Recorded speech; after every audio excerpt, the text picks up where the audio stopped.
चलिए डिस्कस करते हैं अपने सेशन को और अपने। ठीक है जी, ऑडियो एकदम क्लियर है, परफेक्ट है। और शुरू करते हैं अपने इस क्लास को और अपने इस सेशन को।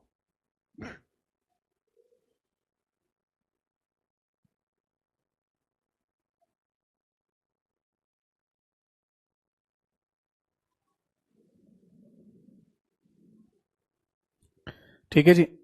तो क्लास को है ना शुरू करने से पहले मैं आप सभी लोगों को है ना केवल 1 मिनट का गाइडेंस जो हमेशा देता हूँ उसे जल्दी से दोहरा दूं, क्योंकि वो ज़रूरी है। देखिए, मैं आपको जितना भी थ्योरी करा रहा हूँ ये मोर देन सफिशिएंट है। इससे ज़्यादा थ्योरी करने की आपको आवश्यकता नहीं है।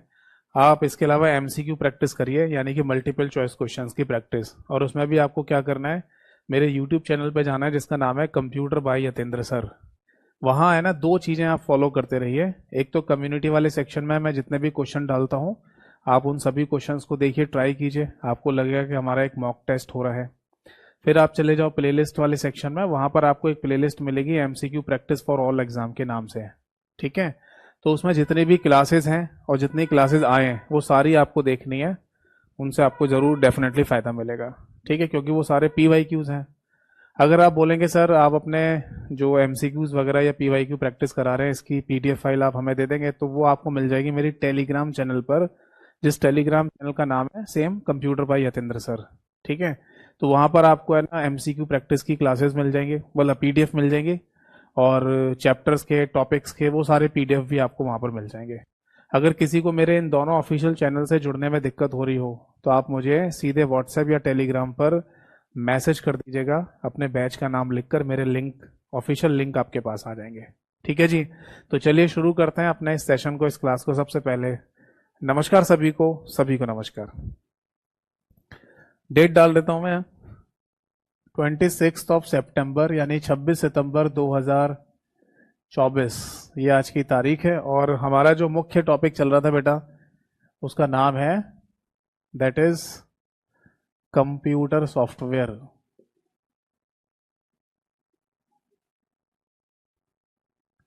ठीक है जी, कंप्यूटर सॉफ्टवेयर को हिंदी में भी कंप्यूटर सॉफ्टवेयर के नाम से ही बोला जाता है, इसका कोई हिंदी अनुवाद या हिंदी ट्रांसलेशन नहीं होता है। ठीक है, तो लास्ट क्लास तक है ना मैंने, जहां तक मुझे याद है कि मैंने 4 चीजें है ना कंप्लीट कर ली हैं। एक तो मैंने है ना आपको बायोस के बारे में समझा दिया था, मैंने आपको लोडर के बारे में समझा दिया, मैंने आपको ट्रांसलेटर्स के बारे में समझा दिया, और इसके अलावा मैंने आपको लास्ट में लिंकर भी समझा दिया था, है ना। तो इतने सारे पॉइंट्स है ना मैं आपको ऑलरेडी समझा चुका हूं। अब आज की क्लास में हम शुरू करने जा रहे हैं ऑपरेटिंग सिस्टम वाले पार्ट को। तो हेडिंग डालिए, पहले ये लिख लीजिए कि हम बेसिकली बात कर रहे हैं सिस्टम सॉफ्टवेयर वाली कैटेगरी की। ठीक है, और सिस्टम सॉफ्टवेयर में भी हमें आज की क्लास में डिस्कस करना है ऑपरेटिंग सिस्टम। ठीक है, ऑपरेटिंग सिस्टम को भी है ना हिंदी में ऑपरेटिंग सिस्टम के नाम से ही बोला जाता है, इसका कोई हिंदी अनुवाद नहीं होता है, हिंदी ट्रांसलेशन इसका नहीं होता है। ठीक है जी, तो ऑपरेटिंग सिस्टम बेसिकली होता क्या है, इसका मीनिंग क्या है, वो मैं आपको यहां पर समझाता हूं। ठीक है, देखो, अगर सपोज दैट हम बात करते हैं, अब हम मतलब हमारी बात करते हैं, और हम और आप जैसे लोगों को क्या बोला जाता है, हम और आप जैसे लोगों को कंप्यूटर यूजर कहा जाता है ना। और हम जिस कंप्यूटर का इस्तेमाल कर रहे हैं, आप केवल कंप्यूटर की जगह उस कंप्यूटर को कंप्यूटर हार्डवेयर भी कह सकते हो। भाई सीधी सी बात है कि अगर हम कंप्यूटर यूज कर रहे हैं तो वो हार्डवेयर की फॉर्म में ही तो होता है। तो हम यहाँ पर कंप्यूटर हार्डवेयर भी लिख सकते हैं या केवल कंप्यूटर शब्द भी लिख सकते हैं। ठीक है,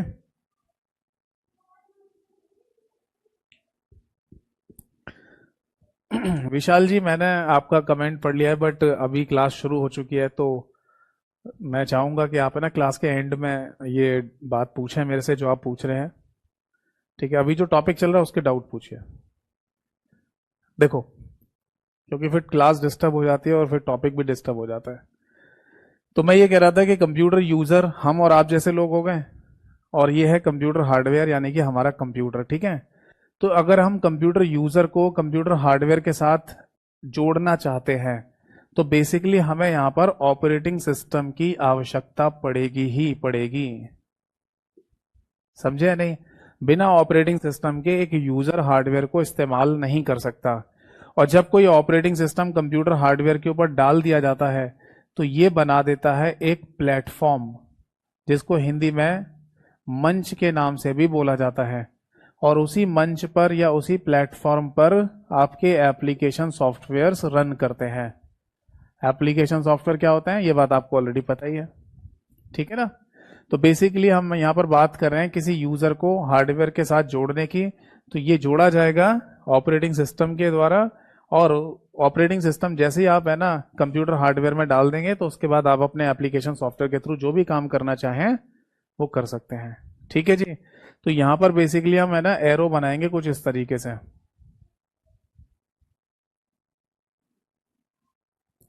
एरो बना देंगे हम कुछ इस तरीके से ताकि हमें मतलब दोनों साइड एरो बनेंगे, दोनों साइड वाले, ताकि हमें याद रहे कि हम दोनों तरीके से है ना या दोनों साइड से है ना सबको जोड़ रहे हैं आपस में। जैसे अगर मेरे को यूजर को हार्डवेयर से जोड़ना है तो भी इस तरीके से जुड़ेंगे, और अगर हार्डवेयर की सर्विसेज को यूजर तक पहुंचाना है तो भी इस तरीके से जाएंगे। समझ रहे नहीं? फिर से समझ लो। यूजर को हार्डवेयर से जोड़ना है तो यूजर हार्डवेयर से कैसे जुड़ता है? यूजर कोई ना कोई एप्लीकेशन सॉफ्टवेयर का इस्तेमाल करेगा। जैसे उदाहरण के लिए एमएस ऑफिस, उदाहरण के लिए एमएस ऑफिस का इस्तेमाल करेगा। अब एमएस ऑफिस चलेगी कैसे, या एमएस ऑफिस नाम का सॉफ्टवेयर कैसे चलेगा? ऑपरेटिंग सिस्टम की वजह से। जैसे कि विंडोज ऑपरेटिंग सिस्टम है ना? तो विंडोज ऑपरेटिंग सिस्टम कैसे या कहां पर चल रहा है? वो चल रहा है कंप्यूटर हार्डवेयर पर। तो इस तरीके से हम कह सकते हैं कि अगर हम किसी ऑपरेटिंग सिस्टम का इस्तेमाल कर रहे हैं अपने कंप्यूटर में तो वो बेसिकली हमारे एप्लीकेशन सॉफ्टवेयर्स के लिए एक प्लेटफॉर्म या मंच बनाने का काम करता है। इज दैट क्लियर और नॉट? ठीक है जी, ये बात समझ में आ गई सभी को? ठीक है। अब देखो कई बार है ना ऑपरेटिंग सिस्टम की डेफिनेशन या परिभाषा पूछी जाती है, तब वहां पर है ना हम कुछ इस तरीके से इसकी डेफिनेशन को लिख सकते हैं, दैट इज प्राइमरी और सेकेंडरी के केस में। यानी कि हम प्राथमिक, ठीक है जी, प्राथमिक और सेकेंडरी, यानी प्राइमरी और सेकेंडरी के या ऐसे बोल दीजिए, हम यहां पर है ना ऐसे भी बोल सकते हैं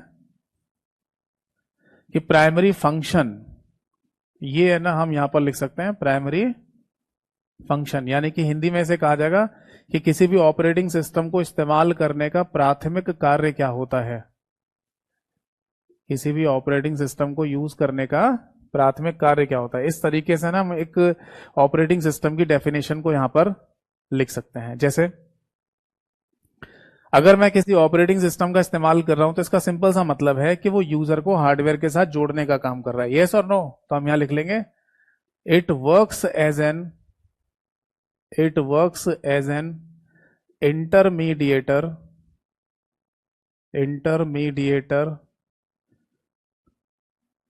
बिटवीन यूजर एंड हार्डवेयर। समझ में आ गई बात? हिंदी में लिखना है, हिंदी में लिख लो। यह ऐसे लिख लीजिए, यह यूजर, वैसे यूजर को हिंदी में उपयोगकर्ता भी कहा जाता है, बट ज्यादातर केस में यूजर शब्द ही लिखा हुआ आ जाता है ना। यह यूजर व हार्डवेयर के बीच में, यूजर व हार्डवेयर के बीच में एक माध्यम का कार्य करता है, एक माध्यम का कार्य करता है। बताइए बात समझ में आ गई या नहीं? तो बेसिकली है ना हमें ये समझ में आ गया कि अगर हम किसी भी ऑपरेटिंग सिस्टम का इस्तेमाल कर रहे हैं तो उस ऑपरेटिंग सिस्टम को हम यूज कर रहे हैं तो उसका प्राथमिक कार्य क्या होगा, क्यों हम है ना ऑपरेटिंग सिस्टम यूज कर रहे हैं। तो वो ये है कि यूजर को हार्डवेयर के साथ जोड़ना या यूजर और हार्डवेयर के बीच में एक इंटरमीडिएटर की तौर पर काम करना। ठीक है। अब अगर इसके सेकेंडरी फंक्शन की बात की जाए, यानी कि ऑपरेटिंग सिस्टम का हमारे कंप्यूटर में द्वितीयक कार्य क्या होता है। प्राथमिक तो समझ में आ गया हमको। अब अगर हम द्वितीयक कार्य की बात करें तो ये क्या होगा, तो जैसे कि मैंने यहाँ डायग्राम में बनाकर दिखाया है कि ये ऑपरेटिंग सिस्टम क्या करता है, एक मंच बनाने का काम करता है एप्लीकेशन सॉफ्टवेयर के लिए। तो बस यही बात यहाँ लिखनी है, it provides the platform for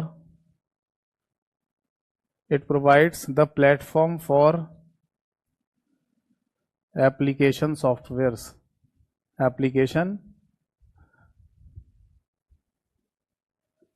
Hindi में कहा जाएगा, यह एप्लीकेशन सॉफ्टवेयर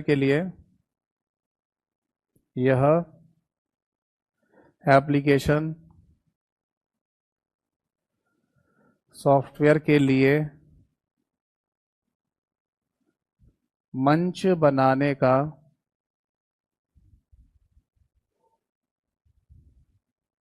कार्य करता है।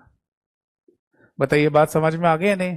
तो देखो अब है ना, इन दोनों को अगर आप जोड़ दें, प्राइमरी फंक्शन और सेकेंडरी फंक्शन को जोड़ दें या एक साथ बोलें, तो यही ऑपरेटिंग सिस्टम की परिभाषा या डेफिनेशन बन जाएगी।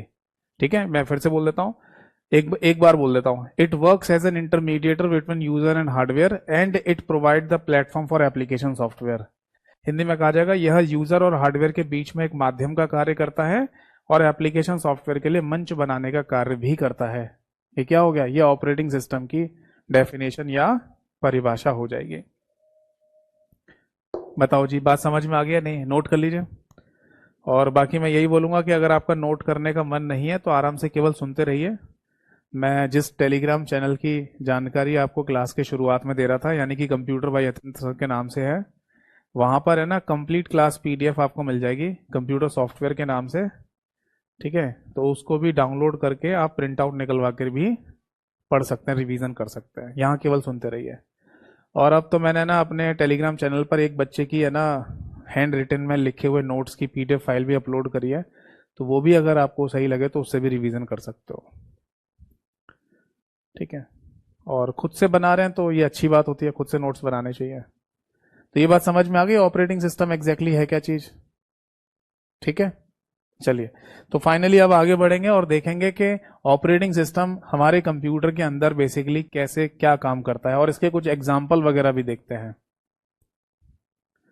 कई बार तो है ना बहुत सिंपल सा एक क्वेश्चन पूछ लिया जाता है कि बताइए इनमें से ऑपरेटिंग सिस्टम का उदाहरण यानी एग्जाम्पल कौन सा है, ऐसा पूछ लेते हैं। तो देखो, आप सबसे पहले एग्जाम्पल लिखिए। देखो, जब हम कंप्यूटर की बात करते हैं तो हमारे कंप्यूटर में सबसे कॉमन एक एग्जाम्पल या उदाहरण होता है बेटा विंडोज, या इसको है ना एमएस विंडोज के नाम से भी आप लिखा हुआ देख सकते हैं। क्यों? क्योंकि विंडोज नाम का जो ऑपरेटिंग सिस्टम है ना, ये माइक्रोसॉफ्ट कंपनी के द्वारा बनाया गया है, इसलिए इसको एमएस विंडोज के नाम से बोल दिया जाता है। ठीक है, ये बात ध्यान रखना है कि विंडोज ऑपरेटिंग सिस्टम या एमएस विंडोज ऑपरेटिंग सिस्टम पूरी दुनिया में सबसे ज्यादा पॉपुलर ऑपरेटिंग सिस्टम है। जैसे हम और आप जैसे लोग जितने भी हैं पूरे दुनिया में, सबसे ज्यादा विंडोज ऑपरेटिंग सिस्टम का ही इस्तेमाल करते हैं। पहले ये रेशो ज्यादा हुआ करता था, बट आज की डेट में जो रेशो है वो बता दूं आपको कि अगर पूरी दुनिया में 100 कंप्यूटर चल रहे हैं तो उनमें 82% कंप्यूटर में, 100 में से 82% कंप्यूटर्स में विंडोज ऑपरेटिंग सिस्टम ही हमें देखने को मिलता है। आपके, मेरे, इनके, उनके, हमारे रिलेटिव्स के, हमारे दोस्तों के, सबके कंप्यूटर में अगर आप देखेंगे तो विंडोज ऑपरेटिंग सिस्टम ही मिलेगा। क्यों? क्योंकि ये सबसे ज्यादा यूजर फ्रेंडली ऑपरेटिंग सिस्टम है। यूजर फ्रेंडली शब्द होने का मतलब ये होता है कि एक ऐसा ऑपरेटिंग सिस्टम जिसे सब लोग आसानी से इस्तेमाल कर लें, आसानी से चला लें। तो इससे ज्यादा यूजर फ्रेंडली अभी तक कोई ऑपरेटिंग सिस्टम नहीं है, इसलिए आज भी पूरी दुनिया में सबसे ज्यादा इसी का इस्तेमाल किया जाता है। समझ में आ गई बात? इज दैट क्लियर और नॉट? ठीक है, माइक्रोसॉफ्ट कंपनी के द्वारा ये बनाया गया है। इसके अलावा है ना एक ऑपरेटिंग सिस्टम और भी है, जैसे जिसका नाम है एमएस डॉस। ये डिस्क ऑपरेटिंग सिस्टम इसे कहा जाता है, ये भी है ना माइक्रोसॉफ्ट कंपनी ने ही बनाया है। इसके अलावा और भी नाम आपने सुने होंगे, Unix operating system, Linux operating system, कुछ लोग इसे लाइनेक्स भी बोलते हैं, उबंटू ऑपरेटिंग सिस्टम। ठीक है, इसके अलावा OS बाय 2 ऑपरेटिंग सिस्टम। इसके अलावा लिख लीजिए एक मैक ऑपरेटिंग सिस्टम भी होता है। मैक बेसिकली है ना एप्पल कंपनी के द्वारा खुद का बनाया गया ऑपरेटिंग सिस्टम है, जो एप्पल के कंप्यूटर्स में डाला जाता है। इसको मैकिन्टोश कहते हैं, मैकिन्टोश ऑपरेटिंग सिस्टम, इसका फुल फॉर्म होता है मैकिन्टोश। तो Windows operating system, DOS, Unix, Linux, Ubuntu, OS by 2, Mac, ये सारे के सारे है ना ऑपरेटिंग सिस्टम, ये हमारे कंप्यूटर में इस्तेमाल में लाए जाते हैं। तो अगर आप लिखना चाहें तो यहां ऐसे भी लिख सकते हैं, पीसी के एग्जाम्पल हैं ये, इन पीसी, यानी कि किसी कंप्यूटर की अगर हम बात करें, किसी पर्सनल कंप्यूटर की बात करें, तो पीसी में यूज होने वाले ऑपरेटिंग सिस्टम। बट मैं अब यहां पर है ना आपको एक और एग्जांपल बताऊंगा, ये है स्मार्टफोन के अंदर। मैंने जैसे कि आपको पहले भी बताया कि हमारा स्मार्टफोन है ना किसी कंप्यूटर से कम थोड़ी है, उसमें भी तो सारे कंप्यूटर वाले काम हो जाते हैं। तो अगर हमारे स्मार्टफोन में कंप्यूटर वाले सारे काम हो जाते हैं तो हम उसे कंप्यूटर भी कह सकते हैं। जी हाँ, तो हमारे स्मार्टफोन को माइक्रो कंप्यूटर के नाम से बोला जाता है। और माइक्रो कंप्यूटर, या ऐसे बोलिए कि अगर कंप्यूटर कहा जा रहा है स्मार्टफोन को, तो उसमें भी ऑपरेटिंग सिस्टम होगा ही होगा। तो स्मार्टफोन के अंदर सबसे ज्यादा फेमस ऑपरेटिंग सिस्टम कौन सा बेटा? वो है एंड्रॉयड के नाम से। एंड्रॉयड बेसिकली गूगल कंपनी के द्वारा चलाया जाने वाला या बनाया जाने वाला ऑपरेटिंग सिस्टम है अभी। बट बिल्कुल शुरुआत में ना गूगल कंपनी ने नहीं बनाया था, अभी तो गूगल कंपनी देखती है इसको। बट शुरुआत में ना एक व्यक्ति था एंडी र्यूबिन, उसी ने अपने नाम पर है ना इस ऑपरेटिंग सिस्टम का नाम रखा एंड्रॉयड। और फिर 2005 में एंडी र्यूबिन नाम के व्यक्ति ने 50 मिलियन यानी कि $50 मिलियन में इसे गूगल कंपनी को बेच दिया था। तब से फिर गूगल कंपनी ही इसके आगे के वर्जन को या संस्करणों को बना रही है। जैसे अभी लेटेस्ट में एंड्रॉयड 13 नाम सुना होगा आपने, ये चल रहा है। इसके अलावा है ना और भी ऑपरेटिंग सिस्टम होते हैं स्मार्टफोन के, जैसे iOS नाम आपने सुना होगा, ये एप्पल कंपनी का है। इसके अलावा एक और नाम लिख सकते हैं बाडा, सिम्बियन, ठीक है। इसके अलावा वेब ओएस, एक और लिख लीजिए दैट इज मीगो, ये भी एक ऑपरेटिंग सिस्टम का नाम है। ब्लैकबेरी के जितने भी फोन आते हैं, उस ब्लैकबेरी कंपनी के द्वारा अपना खुद का ही ऑपरेटिंग सिस्टम बनाया गया है, जो ब्लैकबेरी ओएस के नाम से ही जाना जाता है। तो ये कुछ फेमस नाम है जो स्मार्टफोन के अंदर मिलने वाले ऑपरेटिंग सिस्टम के नाम है, ये ना। यहां पर एक नाम और लिख लीजिए, विंडोज। आप बोलेंगे सर विंडोज ऑपरेटिंग सिस्टम तो कंप्यूटर के लिए बताया आपने। देखो विंडोज ऑपरेटिंग सिस्टम है ना कंप्यूटर के लिए भी बनाया गया, और विंडोज ऑपरेटिंग सिस्टम स्मार्टफोन के लिए भी बना हुआ है। आपको याद होगा नोकिया के जो पहले फोन आते थे, उनमें नोकिया ने विंडोज ऑपरेटिंग सिस्टम को ही लॉन्च किया था स्मार्टफोन के अंदर।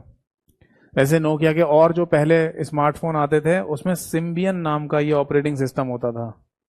सैमसंग के हर एक फोन में आज के समय एंड्रॉयड होता है, बट सैमसंग के जो पहले स्मार्टफोन आते थे उनमें बाडा नाम का ऑपरेटिंग सिस्टम हुआ करता था, ठीक है ना।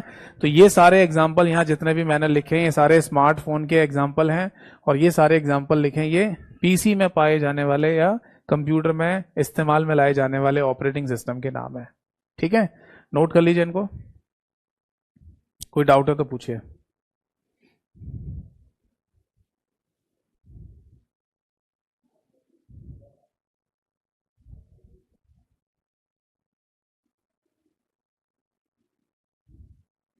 Is that clear? चलो भाई, अब ऑपरेटिंग सिस्टम में अगला जो इंपॉर्टेंट पॉइंट आता है वो ये है कि ऑपरेटिंग सिस्टम है ना बेसिकली दो तरीके से इस्तेमाल में लाया जाता है, या इसको इंटरफेस नाम भी दे सकते हैं, जिसको हिंदी में अंतराफलक कहा जाता है। क्या होता है मैं समझाता हूं। देखो ऑपरेटिंग सिस्टम के केस में ना हमें दो इंटरफेसेस देखने को मिलेंगे। इंटरफेस हिंदी में ऐसे कहा जाता है अंतराफलक। अब ये अंतराफलक क्या चीज है तो मैं आपको बता दूं बेटा कि इंटरफेस या अंतराफलक का सिंपल सा मतलब होता है वो जगह जहां पर आपको कोई कार्य करना हो, तो जो जगह आपको दी जा रही है ना वो कैसी होगी, वो एक इंटरफेस कहलाता है। मतलब आप है ना कोई काम करने जा रहे हैं और जिस जगह पे आप काम करो वो एनवायरनमेंट क्या है, वो चीज कैसी है, तो उसको है ना आप इंटरफेस या अंतराफलक कह सकते हैं। समझ में आ रहा है? तो जैसे मैं यहाँ पर एग्जांपल ही बता देता हूँ कि जब हम ऑपरेटिंग सिस्टम की बात करते हैं तो हमें यहाँ बेसिकली दो इंटरफेसेस देखने को मिलते हैं। एक होता है CUI और दूसरा होता है GUI। नोट कर लीजिए, CUI और दूसरा होता है GUI। दोनों का मीनिंग क्या है? देखो सबसे पहले हम बात करेंगे CUI की, यानी कि इसे कैरेक्टर यूजर इंटरफेस के नाम से बोला जाता है। कैरेक्टर यूजर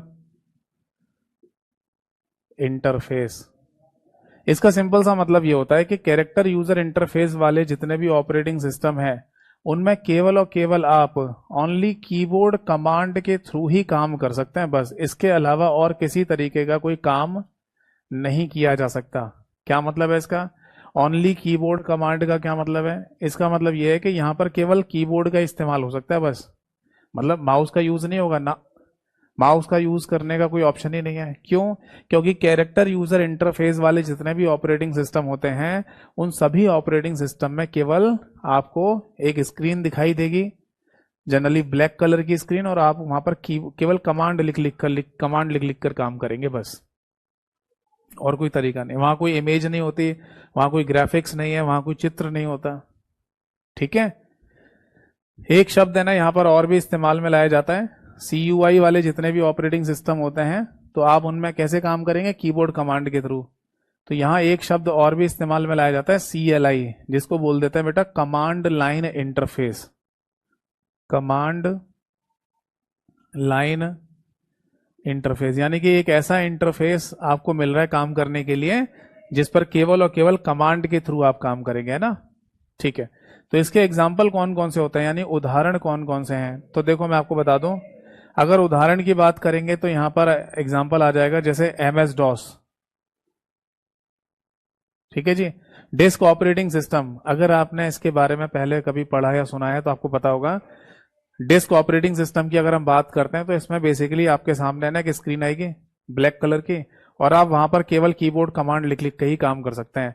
यानी मोटा मोटा आप ऐसे समझ लो कि डॉस यानी डिस्क ऑपरेटिंग सिस्टम पर आप काम कर रहे हैं ना, तो आपको है ना एक प्रोफेशनल होना जरूरी है। आपको सारी कमांड्स का याद होना जरूरी है, तभी आप काम कर पाएंगे, वरना नहीं कर सकते, है ना? डॉस ही क्या, जो भी CUI यानी कैरेक्टर यूजर इंटरफेस वाले जितने भी ऑपरेटिंग सिस्टम है उन पर आप तभी काम कर सकते हैं जब आप कोई प्रोफेशनल व्यक्ति होंगे, वरना नहीं कर पाएंगे।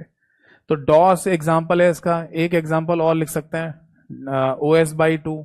इसके अलावा यूनिक्स नाम का ऑपरेटिंग सिस्टम, लिनक्स या लाइनेक्स नाम का ऑपरेटिंग सिस्टम है ना, एक्सेट्रा, यानी कि इत्यादि और भी हो सकते हैं। बट कुछ फेमस ऑपरेटिंग सिस्टम के नाम मैंने यहां पर लिख दिए हैं, ये CUI ऑपरेटिंग सिस्टम कहलाते हैं। फिर आता है GUI। GUI का फुल फॉर्म होता है graphical user interface. Graphical user interface.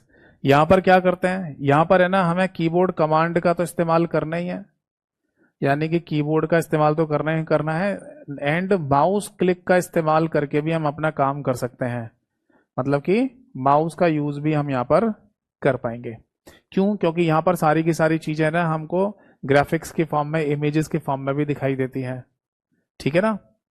देखो कीबोर्ड का इस्तेमाल तो करना ही पड़ेगा, शुरू से लेकर अब तक कीबोर्ड हम यूज करते ही आ रहे हैं। माउस कब से इन्वेंट हुआ था? 1968 से। 1968 में ही सबसे पहली बार माउस आया था, उससे पहले तो माउस भी नहीं था। तो कीबोर्ड शुरुआत से लेकर अभी तक और आगे भी इस्तेमाल में होगा। बीच में माउस का यूज करने को हमको मिल गया 1968 से, बस। तो जितने भी है ना ग्राफिकल यूजर इंटरफेस वाले ऑपरेटिंग सिस्टम होते हैं, ठीक है, उनमें आप कीबोर्ड का भी इस्तेमाल कीजिए और माउस का भी इस्तेमाल कीजिए। जैसे उदाहरण के लिए MS विंडोज या केवल विंडोज ऑपरेटिंग सिस्टम भी आप कह सकते हैं यहाँ पर। ठीक है। इसके अलावा मैक, एप्पल कंपनी का मैकिनतोश। इसके अलावा उबंटू, ये भी एक ऑपरेटिंग सिस्टम है। और इसके अलावा लिख लीजिए Unix GUI, Unix GUI etcetera, ये भी लिख लो, यानी कि और भी हो सकते हैं इत्यादि। समझ में आ गई बात? तो मोटा मोटी बात है ना, हमें यहां पर ये समझ में आ गई है कि अगर हम बात कर रहे हैं कैरेक्टर यूजर इंटरफेस की या ग्राफिकल यूजर इंटरफेस की, तो दोनों में ना अलग अलग तरीके से काम होता है, दोनों में अलग अलग तरीके का इंटरफेस हमें देखने को मिलेगा। ठीक है। तो अब मैं ना आपको यहां पर इन दोनों को दिखाने जा रहा हूं। किनको? एक तो मैं आपको डॉस दिखाने जा रहा हूं, डिस्क ऑपरेटिंग सिस्टम, और एक आपको विंडोज ऑपरेटिंग सिस्टम दिखाने जा रहा हूं। तो ये आप यहां पर देख लीजिए। ये पॉइंट है ना साइड में नोट और कर लेना कि ये जो माइक्रोसॉफ्ट नाम की कंपनी है अमेरिका की, ठीक है, ये माइक्रोसॉफ्ट बेसिकली एक कंपनी है अमेरिका में, नाम तो सुना ही होगा आपने। और इस कंपनी के जो ओनर हैं, यानी कि इसके जो मालिक हैं, वो कौन है? Bill Gates. तो उस बिल गेट्स नाम के व्यक्ति और उसकी कंपनी ने ना पूरी दुनिया को दो ऑपरेटिंग सिस्टम दिए जो काफ़ी फेमस रहे हैं। एक तो डॉस, ये बना के दिया था 1981 में, और एक है MS विंडोज़। तो ये विंडोज़ ऑपरेटिंग सिस्टम इन्होंने दिया था 1985 में। तो ये पॉइंट है ना, आप यहाँ पर याद रखिएगा। ठीक है भाई, चलो अब मैं इसका प्रैक्टिकल करके दिखाता हूँ। अभी है ना, आपको मेरे कंप्यूटर का स्क्रीन शेयरिंग दिखाई देगा, और इस स्क्रीन शेयरिंग में दोनों ही एग्जांपल दिखाता हूँ।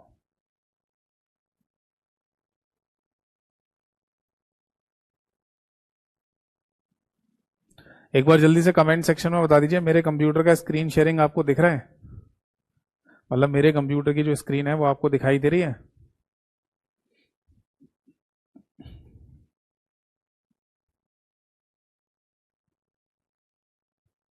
ठीक है, तो देखो मैं आपको बता दूं कि अभी आपको जो स्क्रीन दिखाई दे रही है ना, ये विंडोज ऑपरेटिंग सिस्टम है, और विंडोज ऑपरेटिंग सिस्टम का भी सबसे लेटेस्ट वाला वर्जन यानी कि विंडोज 11। ये भी ध्यान रखना, अभी आगे आने वाले समय में विंडोज 12 नाम का भी ऑपरेटिंग सिस्टम आ जाएगा, है ना। तो यहाँ बेसिकली हम देख रहे हैं कि विंडोज 11 ऑपरेटिंग सिस्टम या MS विंडोज ऑपरेटिंग सिस्टम हमारे सामने है, जिसमें सबसे पहली जो स्क्रीन आपको दिखाई दे रही है उसको डेस्कटॉप कहा जाता है।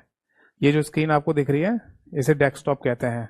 अब ऐसा नहीं है कि यही वाला जो आपको दिखाई दे रहा है इसे वॉलपेपर कहते हैं, बेसिकली यही दिखाई देगा हमेशा। जैसे आप अपने स्मार्टफोन में वॉलपेपर चेंज कर लेते हो ना, ऐसे ही इसमें भी चेंज होते रहते हैं। बट जो भी वॉलपेपर है ना आएगा स्क्रीन पर सबसे पहले खुल के, तो ऐसे ही बोलेंगे कि डेस्कटॉप पर हमें वॉलपेपर दिख रहा है, या फिर हमारे कंप्यूटर की सबसे पहली स्क्रीन जो हमें दिख रही है उसको हम डेस्कटॉप कह देंगे, ठीक है। और डेस्कटॉप पर ही ये वॉलपेपर आपको दिख रहा है। अब अगर है ना यहाँ पर आपको काम करना है, तो आसान है काम करना? हाँ जी आसान है। मैं यहाँ पर स्टार्ट मेन्यू बटन को क्लिक कर दूंगा, यहाँ ऑल एप्स वाले बटन को क्लिक कर दूंगा, इसमें देख लूंगा कि कितने सॉफ्टवेयर है ना या एप्लीकेशन यहाँ पर मैंने डाले हुए हैं अपने कंप्यूटर में, ठीक है। इसके अलावा है ना, अगर मान लो मेरे को मूवी देखनी है, गाने सुनने हैं, तो वो भी आसानी से है ना मैं इसमें चला सकता हूँ। तो इसमें है ना काम करना आसान हो जाता है। मैं अपने कंप्यूटर का फाइल एक्सप्लोरर भी ओपन कर सकता हूँ, जिससे मेरे को पता चल जाएगा कि मेरे कंप्यूटर में कितने ड्राइव बनी हुई हैं, उनके अंदर कितने फोल्डर्स हैं, ये सब चीज़ें ना आप यहाँ आप देख सकते हैं, और आसानी से इस पर काम कर सकते हैं, ठीक है। बट अब देखना, हम यहाँ पर ओपन करेंगे कमांड प्रॉम्प्ट। देखो जी, ये जो मैंने अभी ओपन किया ना, इसे कमांड प्रॉम्प्ट कहते हैं। ये बेसिकली कमांड प्रॉम्प्ट डॉस का ही एक रेप्लिका है, मतलब एक तरीके से डॉस ही कह सकते हो विंडोज ऑपरेटिंग सिस्टम में, यानी कि डिस्क ऑपरेटिंग सिस्टम। तो जो डिस्क ऑपरेटिंग सिस्टम हुआ करते हैं ना, वो बिल्कुल ऐसे ही होंगे। यानी कि जब आप अपने कंप्यूटर को ऑन करेंगे ना, तो आपको ऐसी ही काले रंग की स्क्रीन दिखाई देगी, और उस काले रंग की स्क्रीन पर आपको कुछ शब्द लिखे हुए दिखाई देंगे, और एक कर्सर ब्लिंक होता हुआ आपको दिखाई देगा, जैसे कि यहाँ पर दिख रहा है। इसे बोलते हैं कर्सर, जो दर्शा रहा है कि आपकी पोजीशन क्या है, ठीक है। और ये जो पूरा लिखा हुआ है ना, सी फिर कोलन फिर बैकवर्ड स्लैश फिर यूजर्स फिर बैकवर्ड स्लैश फिर यतेन, और ये जो ग्रेटर देन का सिंबल बना हुआ है, तो ये पूरा का पूरा कहलाता है प्रॉम्प्ट। और प्रॉम्प्ट बेसिकली है ना होता है वो सिंबल जो बताता है कि यूजर से यहाँ पर कमांड लिखी जाने वाली है। मतलब prompt is a signal that shows a command is coming from the user, ऐसा बोल सकते हैं, ठीक है भाई। तो बेसिकली है ना, यहाँ पर हम कमांड लिखेंगे तब काम करेंगे। अब देखो आप बोलेंगे सर यहाँ तो माउस आप यूज कर रहे हो, तो माउस है ना इसलिए यूज होता हुआ दिखाई दे रहा है आपको, क्योंकि ये मैं आपको विंडोज के अंदर दिखा रहा हूँ ना डॉस को। आप रियल में मतलब एक ऐसे कंप्यूटर को ओपन करें जिसमें केवल डॉस पड़ा हो, डिस्क ऑपरेटिंग सिस्टम, तो वहां पर माउस यूज नहीं होता है। अभी विंडोज ऑपरेटिंग सिस्टम के अंदर दिखा रहा हूँ, इसलिए माउस मूव करता हुआ दिख रहा है आपको, ठीक है। अब काम कैसे करते हैं, देखो यहां पर है ना हमें कमांड्स याद होनी चाहिए, तब काम कर पाएंगे। जैसे मान लो मेरे को कोई कमांड याद है, कोई नहीं याद है, तो मैं ना यहाँ पर HELP यानी हेल्प नाम की कमांड लिखकर जैसे ही एंटर दबाऊंगा कीबोर्ड से, तो यहाँ पर सारी की सारी कमांड्स लिखी हुई आ जाएंगी कि किस काम के लिए कौन सी कमांड इस्तेमाल में लाई जाती है। तो देखो ढेरों कमांड यहाँ पर लिखी हुई है, ये सारी आपको याद होनी चाहिए। तब जाके है ना आप यहां पर काम कर पाएंगे। जैसे एक एग्जांपल बताता हूं, आप है ना अपने कंप्यूटर में एक फोल्डर बना लेते हो जिसमें फाइलें रखी जाती हैं, बना ही लेते होंगे, है ना। यहां पर md कमांड का इस्तेमाल करते हैं और फोल्डर की जगह उसे डायरेक्टरी बोल देते हैं। ऐसे ही mkdir कमांड का भी इस्तेमाल कर सकते हैं डायरेक्टरी बनाने के लिए, जिसको आप विंडोज में फोल्डर बोलते हैं। तो यहां पर है ना ये कमांड याद होनी चाहिए, md या mkdir कमांड डायरेक्टरी बनाने के लिए, ठीक है। बस डिफरेंस इतना ही है, डायरेक्टरी और किसी फोल्डर में कोई शेप या आकृति नहीं दिखती डायरेक्टरी में, जबकि फोल्डर की एक शेप और आकृति भी होती है, जबकि है दोनों चीज सेम। अगर हम ये कहें विंडोज ऑपरेटिंग सिस्टम में हम कोई फोल्डर बना के फाइलों को सेव कर सकते हैं, हाँ, तो ऐसे हम बोल सकते हैं कि किसी CUI ऑपरेटिंग सिस्टम के अंदर डायरेक्टरी बनाकर भी हम उसके अंदर फाइलें सेव कर सकते हैं। इज दैट क्लियर और नॉट? तो अब बताइए मुझे जरा यहाँ पर कि ये इतनी सारी कमांड लिखी हुई है, ये कमांड अगर किसी को याद नहीं होंगी तो यहाँ पर ये कैसे काम कर लेगा? कर पाएगा? नहीं कर पाएगा, ठीक है। तो बेसिकली ये कमांड्स याद होना जरूरी है। अब जैसे ये पूरी स्क्रीन साफ करनी है तो यहाँ एक कमांड होती है CLS कमांड, इसको बंद करना है तो एग्जिट कमांड। तो इस तरीके से ये कमांड्स इस्तेमाल में लाई जाती हैं, ठीक है। अब मैं आपके सामने वापस आ जाता हूं। तो एक बार कमेंट सेक्शन में जल्दी से बताइए ये बातें क्लियर हुई या नहीं? बताओ, कैरेक्टर यूजर इंटरफेस का कॉन्सेप्ट समझ में आया? ग्राफिकल यूजर इंटरफेस का समझ में आया? तो किस पर आप है ना अच्छे से काम कर सकते हो? तो आंसर है ग्राफिकल वाले पर। अगर आप बहुत प्रोफेशनल व्यक्ति नहीं हो कंप्यूटर पे काम करने वाले, तो आप ग्राफिकल यूजर इंटरफेस का भी इस्तेमाल करके काम कर सकते हैं, ठीक है। और बट अगर आप है ना कैरेक्टर यूजर इंटरफेस वाले किसी भी ऑपरेटिंग सिस्टम पे काम करेंगे तो आपको प्रोफेशनल होना जरूरी है, ठीक है। चलो अब आगे देखो। यहाँ पर है ना अभी जो मैंने आपको दिखाया स्क्रीन शेयरिंग करके, उसको बोर्ड पर भी है ना थोड़ा बनाकर, दिखाकर, समझाकर आपको और कुछ चीजें समझाता हूं, ठीक है। देखो, सपोज दैट हम यहाँ पर बात कर रहे हैं कैरेक्टर यूजर इंटरफेस की, यानी कि CUI की। तो यहाँ एक ऐसी स्क्रीन खुल के आई थी, ठीक है, ब्लैक कलर की, जनरली काले रंग की स्क्रीन खुलती है, ठीक है। और यहाँ लिखा हुआ आया था C, और इसके बाद लगा था बैकवर्ड स्लैश, और यहाँ था कर्जर, ठीक है। तो इसको बेसिकली बोलते हैं cursor.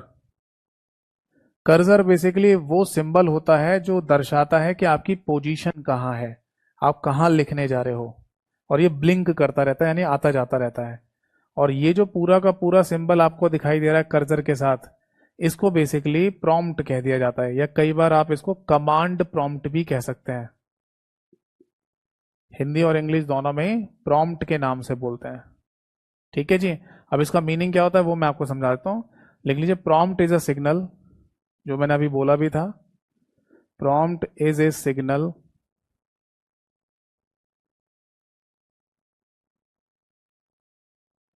that shows a command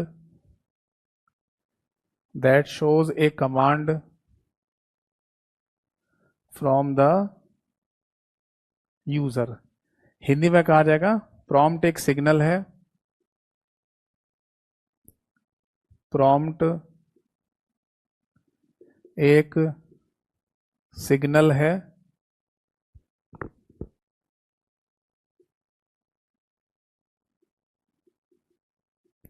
जो यह दर्शाता है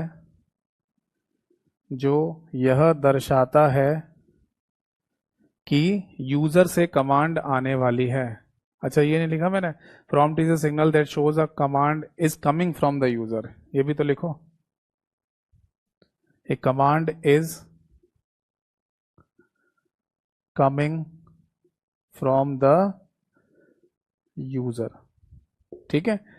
तो prompt एक सिग्नल है जो यह दर्शाता है कि यूजर से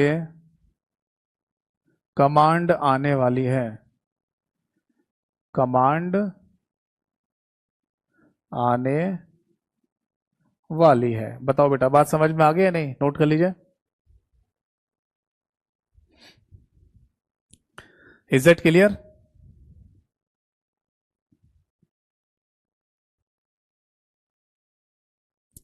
ये बात यहां पर समझ में आ गई या नहीं? भाई देखो सीधी सी बात है, अगर आप है ना किसी एक ऐसे इंटरफेस पे काम कर रहे हैं जिस पर आपको कमांड लिख लिख के काम करना है, तो यहां पर आपको सबसे पहले ना ये प्रॉम्प्ट दिखाई देगा, और प्रॉम्प्ट में ना क्या करेंगे, आप यहां पर लिखते जाएंगे। बताओ बात समझ में आ गई या नहीं?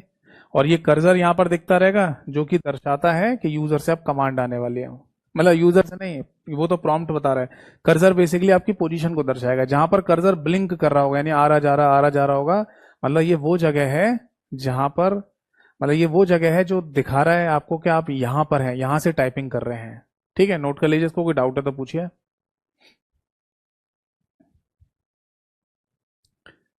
नोट कर लीजिए। सौरभ मैंने आपका कमेंट पढ़ लिया है, बट देखो फिर वही बात, अभी आप है ना वो डाउट पूछा करो ना जो टॉपिक चल रहे हैं।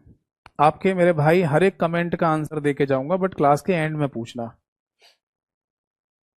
मैं आप सभी लोगों से बोल रहा हूं कि क्लास के बीच में ना क्लास से रिलेटेड डाउट पूछा करो, फिर वरना क्लास क्लास नहीं रहती, डाउट क्लास बन जाती है कि कभी भी किसी का कोई भी कमेंट है ना डिस्कस करना शुरू कर दो। ये अच्छी बात नहीं होती है, समझिए इस बात को। यहां एक नहीं 10 डाउट है, पूछो। चलो आगे देखते हैं इसको। अब इसके बाद है ना GUI को समझते हैं, यानी कि ग्राफिकल यूजर इंटरफेस को। ये क्या चीज होती है? देखो जी, ग्राफिकल यूजर इंटरफेस की अगर हम बात करें तो इसमें बेसिकली सबसे पहले हमारे को जो स्क्रीन दिखाई देती है, अच्छा ये चीज भी लिख लो यहां पर कि कैरेक्टर यूजर इंटरफेस के केस में ना जो आपको स्क्रीन दिखाई दे रही थी उसको एक नाम भी दिया जाता है, दैट इज टर्मिनल। ये भी बोल देता है, हिंदी में भी बोल लिख लीजिए टर्मिनल। ठीक है। और मुझे यह भी याद आ रहा है कि एक बार एक पेपर में ये क्वेश्चन भी पूछा गया था कि अगर आप किसी सुपर कंप्यूटर पे काम कर रहे हैं या किसी सर्वर कंप्यूटर पे काम कर रहे हैं तो आप बेसिकली किस इंटरफेस पे काम करेंगे, तो आंसर था टर्मिनल पे काम करेंगे। यानी कि एक ऐसी स्क्रीन खुल के आएगी जिस पर कमांड के थ्रू ही आपको काम करना होगा सारा का सारा। समझ में आ गई बात है नहीं? तो आप है ना जब भी कभी कैरेक्टर यूजर इंटरफेस की बात करेंगे तो आपको एक स्क्रीन दिखाई देगी जिस पर, क्लियर है? लो जी साहब, दिवाली का आगाज हो गया। किसी ने पटाखे छुटा दिया। चलिए, थोड़ा बहुत है ना, देखो दिवाली का टाइम है तो ये आवाजें थोड़ी बहुत डिस्टर्ब कर सकती हैं, बट मैं पूरी कोशिश करूंगा कि ये सब आपको डिस्टर्ब ना करें। ठीक है। तो बेसिकली ये ध्यान रखना कि हमारे नॉर्मल कंप्यूटर में जब हम डॉस वगैरह ऑपरेटिंग सिस्टम पे काम कर रहे होते हैं तब तो हम ये चीज देखते ही देखते हैं, बट अगर दुनिया भर के जितने भी सर्वर कंप्यूटर हैं, सुपर सुपर कंप्यूटर्स हैं, उनमें तो ऐसे ही काम किया जाता है। उनमें हमारे कंप्यूटर की तरह काम नहीं होता कि हमें ना माउस से यहाँ क्लिक कर दें या फोल्डर बना लें। वहाँ सारे जितने भी इंजीनियर्स होते हैं वो सब कीबोर्ड कमांड के थ्रू काम करते हैं। ऐसी अगर हम बात करते हैं डेस्कटॉप की, यानी कि ग्राफिकल यूजर इंटरफेस वाले कंप्यूटर की, तो हमें, माफ कीजिए मैं दोबारा बोल देता हूं, अगर हम बात करते हैं ग्राफिकल यूजर इंटरफेस वाले ऑपरेटिंग सिस्टम की, तो हमें यहां पर जो सबसे पहली स्क्रीन दिखाई देती है उसको डेस्कटॉप के नाम से बोला जाता है। दोनों में कंपैरिजन करके बता रहा हूं आपको कि अगर कैरेक्टर यूजर इंटरफेस की बात करें तो यहां स्क्रीन को टर्मिनल कहते हैं, और ग्राफिकल यूजर इंटरफेस की बात करें तो इस स्क्रीन को डेस्कटॉप कहते हैं। अब यहां डेस्कटॉप पर आपको है ना आइकन्स दिखाई देते हैं। क्या दिखाई देंगे? आइकन्स। हिंदी में भी इनको आइकन ही कहा जाएगा। और ये समझ लीजिए कि ये जो आइकन है ना ये किसी फाइल के हो सकते हैं, फोल्डर के हो सकते हैं, या ये किसी मतलब माई कंप्यूटर का आइकन हो सकता है, रिसाइकिल बिन का आइकन हो सकता है। तो ये सारे आइकन्स आपको दिखाई देंगे जिन पर आप माउस से क्लिक करके भी इन्हें ओपन करके यूज कर सकते हो। ठीक है जी। अब ध्यान से सुनिए, आप है ना ग्राफिकल यूजर इंटरफेस वाले ऑपरेटिंग सिस्टम में कोई फोल्डर बना लेते हो, तो आंसर है जी हाँ, बन जाता है। अगर आप किसी, वैसे फोल्डर का मीनिंग क्या होता है? फोल्डर का मतलब होता है कलेक्शन ऑफ फाइल्स, यानी कि जहां पर फाइलों को इकट्ठा करके रखा जा रहा हो, है ना। बहुत सारी फाइलों को अगर इकट्ठा करके आप रख रहे हो तो उसी को फोल्डर कहा जाएगा। आप किसी फोल्डर के अंदर और फोल्डर बना सकते हो, बना सकते हैं, तो उसको सब फोल्डर कहा जाएगा। किसी सब फोल्डर के अंदर एक और फोल्डर बनाया जा सकता है, जी हाँ, तो उसे सब सब फोल्डर के नाम से बोला जाएगा। समझ में आई बात? फोल्डर के अंदर एक फोल्डर बनाया तो सब फोल्डर बोलेंगे, उसके अंदर भी कोई फोल्डर बनाओगे तो सब सब फोल्डर, ऐसी सब सब शब्द जुड़ता चला जाता है। ऐसी आप यहां देखिए, इसे रब कर दूं?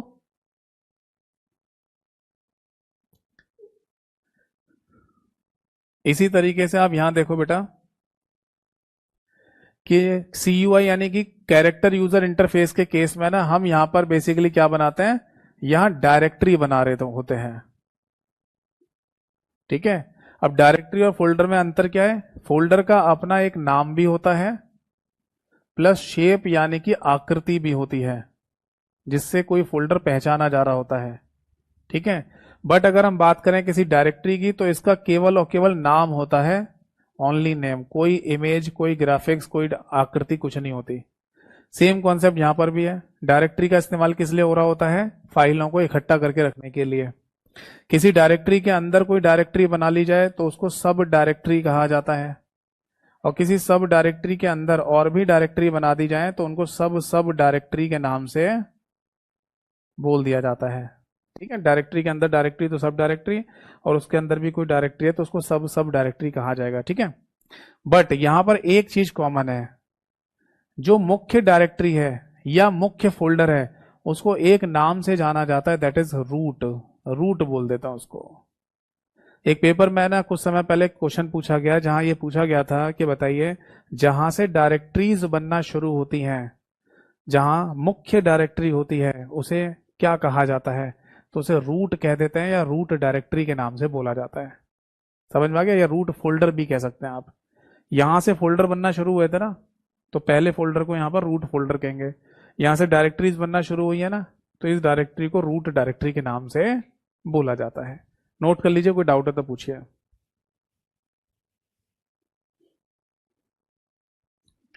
नोट कर लीजिए, कोई डाउट है तो पूछ लीजिए।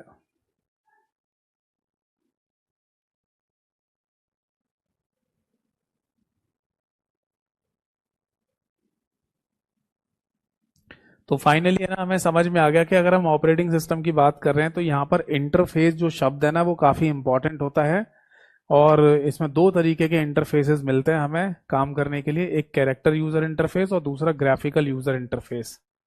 ठीक है, ग्राफिकल यूजर इंटरफेस आसान है जिस पर कोई भी व्यक्ति, अनप्रोफेशनल व्यक्ति भी काम कर सकता है, और कैरेक्टर यूजर इंटरफेस टफ होता है क्योंकि इस पर वही व्यक्ति काम कर सकता है जो प्रोफेशनल है, जिसको सारी कमांड्स याद होंगी। ठीक है, चलो नोट कर लिए सभी ने। चलिए अब आगे बढ़ते हैं। ऑपरेटिंग सिस्टम में इंटरफेस के बाद है ना अब अगला एक और पॉइंट आएगा, और वो है यहां पर that is mode of operating system. Heading डालिए MODE, mode of operating system. ये मोड का मतलब क्या है, मोड को है ना आप यहां पर भाग कह सकते हैं बेसिकली। ठीक है, मैं समझाता हूं क्या मतलब है इसका। जब भी कोई ऑपरेटिंग सिस्टम बनाया जाता है ना तो उसको बेसिकली दो भागों में बना रहे होते हैं। जैसे सपोज दैट कि ये कोई ऑपरेटिंग सिस्टम है, सपोज दैट ये एक ऑपरेटिंग सिस्टम है, तो इसके ना दो भाग होंगे। एक भाग को तो कहते हैं बेटा यूजर मोड, और एक भाग को कहा जाता है बेटा कर्नल मोड। ये दो नाम यहां पर इस्तेमाल में लाए जाते हैं। मैं आपको है ना कुछ समय पहले पूछा गया एक क्वेश्चन भी बताता हूं। एक एग्जाम में क्वेश्चन पूछा गया, देखो क्वेश्चन वो इस तरीके से पूछा गया था कि बताइए कर्नल क्या चीज है, KERNEL। हिंदी में भी इसको कर्नल ही लिखा जाता है, और ये पूछा जा रहा है ये क्या चीज है। तो एक ऑप्शन पर लिखा था ऑपरेटिंग सिस्टम, और ये सही आंसर था। तो कर्नल बेसिकली है क्या चीज, और इसे ऑपरेटिंग सिस्टम क्यों कह रहे हैं भाई, तो मैं आपको समझाता हूं। देखो जैसे ये मार्कर आपको दिखाई दे रहा है, इस मार्कर को है ना बीच में से कट कर दो, आधा कर दीजिए, तो ये जो आधा वाला पार्ट है ये भी तो आधा मार्कर ही कहलाएगा, और ये जो आधा वाला पार्ट है ये भी आधा मार्कर कहलाएगा, हाफ मार्कर। हाफ मार्कर को मिला के ही तो पूरा मार्कर बन रहा था। तो हाफ शब्द के साथ भी तो मार्कर ही इस्तेमाल में लाया जाता है ना। तो इसी तरीके से समझ लो कि कोई भी ऑपरेटिंग सिस्टम जब बनाया जाता है तो उसे दो भाग में बनाते हैं, एक यूजर मोड और एक कर्नल मोड। दोनों को मिला के बन रहा होता है पूरा ऑपरेटिंग सिस्टम। बाकी यहां पर आप दोनों पार्ट को मतलब किसी एक ऑपरेटिंग सिस्टम को दो पार्ट में देख सकते हो यहां पर। आप समझ में आ गया। तो इसीलिए अगर ये कहा जाए कि यूजर मोड क्या है, आधा ऑपरेटिंग सिस्टम, और कर्नल मोड क्या होता है, वो भी आधा ऑपरेटिंग सिस्टम। तो आधे शब्द के साथ लगा तो ऑपरेटिंग सिस्टम ही है ना। इसीलिए एक पेपर में पूछ लिया था कि कर्नल क्या है, तो आंसर था ऑपरेटिंग सिस्टम।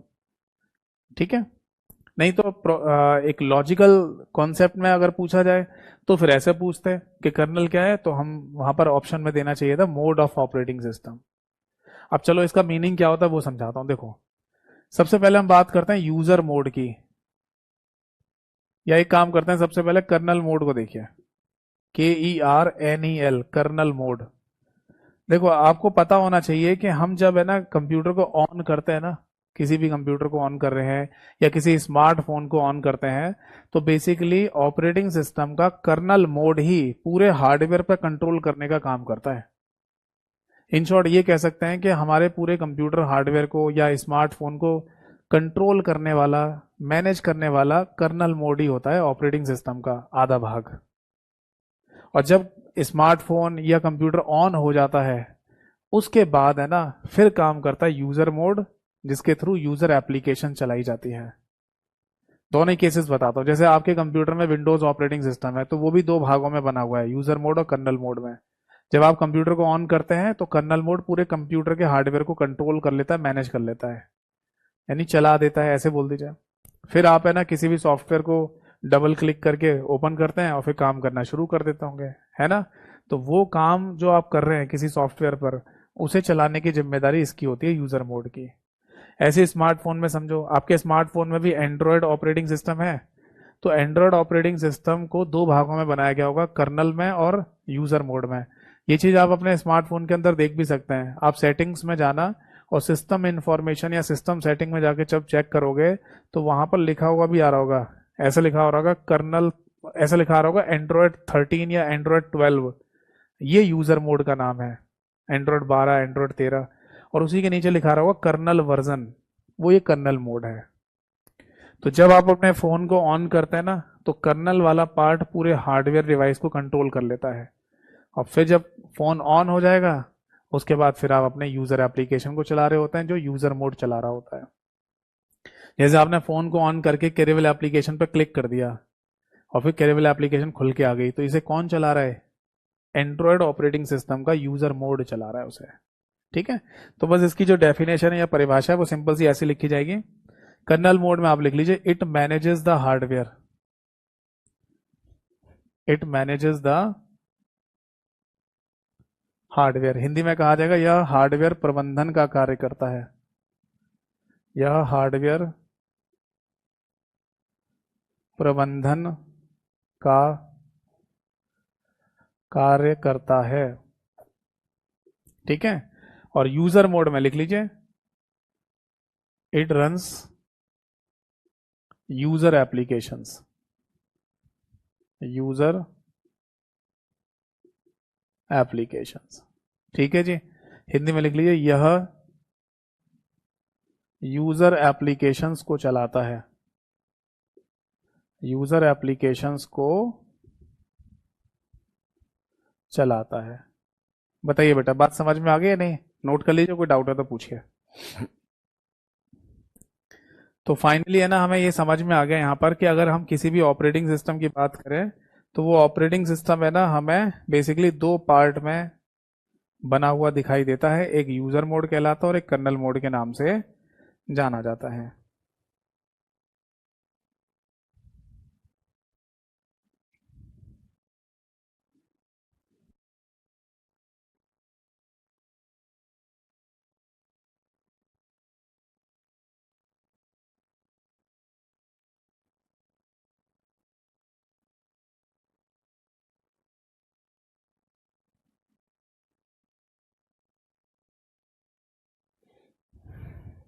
समझ में आ गई बात? तो चलिए एक बार जल्दी से कमेंट सेक्शन में बताइए कि ऑपरेटिंग सिस्टम का आपको थोड़ा बहुत अंदाजा हुआ कि किस तरीके से ये काम कर रहा है ना। तो मैं आपको फिर से बता दूं, ऑपरेटिंग सिस्टम में अभी तक हमने ये समझ लिया कि एक तो ऑपरेटिंग सिस्टम की डेफिनेशन क्या है, यानी कि परिभाषा क्या है। ठीक है, उसमें प्राइमरी फंक्शन और सेकेंडरी फंक्शन को अगर मिला दिया जाए तो ऑपरेटिंग सिस्टम की डेफिनेशन पता चल जाती है। इसके बाद हमें पता चला कि ऑपरेटिंग सिस्टम के एग्जाम्पल कौन कौन से हैं। देन हमें यह भी पता चल गया कि ऑपरेटिंग सिस्टम अगर हम यूज कर रहे हैं तो CUI और GUI में डिफरेंस क्या होता है। और इसके बाद मोड ऑफ ऑपरेटिंग सिस्टम के बारे में भी हमें जानकारी मिल गई है। समझ में आ गई बात? ठीक है, अब आगे बढ़ते हैं और एक और पॉइंट बचा हुआ है ऑपरेटिंग सिस्टम का जिसको बोला जाता है दैट इज ऑपरेटिंग सिस्टम के टाइप्स। मुझे ये बताइए, आपने कभी जब क्वेश्चंस वगैरह देखे होंगे तो आपने ऐसा ऐसे शब्द देखे हैं, multitasking, multi threading, multi programming, या बैच ऑपरेटिंग सिस्टम, या आरटीओएस ऑपरेटिंग सिस्टम, ऐसा कहीं देखा है? जी हाँ, शायद कहीं ना कहीं किसी न किसी क्वेश्चन में आपने ये जरूर देखा होगा। और ये बेसिकली ऑपरेटिंग सिस्टम के टाइप्स को कहा जाता है। ठीक है ना? चलिए, तो अगली हेडिंग डालिए, that is types of operating system. Types of operating system, Hindi में इसे कहा जाएगा ऑपरेटिंग सिस्टम के प्रकार। ऑपरेटिंग सिस्टम के प्रकार।